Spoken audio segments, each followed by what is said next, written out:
Did you know a prophet once named a future king 300 years before he was born? King Jeroboam had a big problem. He didn't want his people traveling to Jerusalem to worship God, so he made 2 golden calves and put one at Bethel. "Here are your gods," he told them.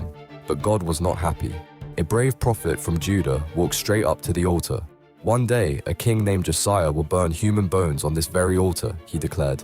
"And right now, this altar will split apart."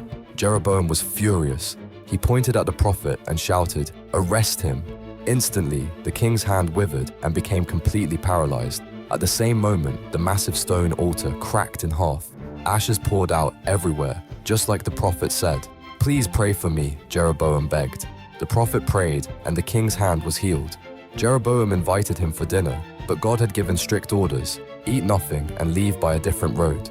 300 years later, King Josiah did exactly what the prophet predicted.